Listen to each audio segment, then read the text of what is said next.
എല്ലാവർക്കും നമസ്കാരം.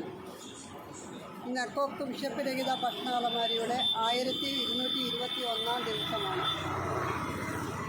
മനസ്സുകളായ എല്ലാ നല്ലവരായ ആൾക്കാരുടെയും സഹകരണത്താൽ ഇതുവരെയും നമുക്ക് ഈ അലമാരിയിൽ ഭക്ഷണം നൽകുവാൻ സാധിച്ചിട്ടുണ്ട്. അതിനായി സഹായിച്ചിട്ടുള്ള എല്ലാ മനസ്സുകൾക്കും നന്ദി പറഞ്ഞുകൊള്ളുന്നു.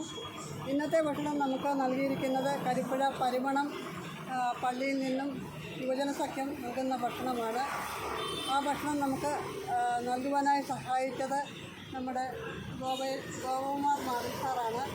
അദ്ദേഹത്തിൻ്റെ കുടുംബത്തിനും അക്കോക്കിൻ്റെ പേരിൽ നന്ദി പറഞ്ഞുകൊള്ളുന്നു. അതുപോലെ തന്നെ പരിമണം പള്ളിയുടെ എത്തിയിട്ടുണ്ട്, സഹോദരിമാരും വന്നിട്ടുണ്ട്. അവർക്കും അക്കോക്കിൻ്റെ പേരിലെ എല്ലാ നന്ദിയും കടപ്പാടും അറിയിക്കുന്നു. ഇന്ന് മറ്റൊരു വ്യക്തി കൂടി നമുക്ക് ഭക്ഷണം നൽകിയിട്ടുണ്ട്. നമ്മുടെ കുന്നം BEd സ്കൂളിലെ NSS ടീം നമുക്ക് ഭക്ഷണം നൽകിയിട്ടുണ്ട്. അവർക്കും നമ്മുടെ അക്കോക്കിൻ്റെ പേരുള്ള എല്ലാ നന്ദിയും അറിയിക്കുന്നു. ഇന്നെത്തിച്ചേർന്നിട്ടുള്ള എല്ലാ അംഗങ്ങൾക്കും നന്ദി, നമസ്കാരം. പരിമണം ഇടവയുടെ എല്ലാ ഇടവ മിഷൻ്റെ നേതൃത്വത്തിലാണ് സമരക്കാരാണ് കൂടെയുള്ളത്. ദൈവത്തിൽ അഭിഷേക് ചെയ്യുക, അവരെ എല്ലാവരെയും എല്ലാവർക്കും എല്ലാം നമ്മോട് ഉണ്ടാകട്ടെ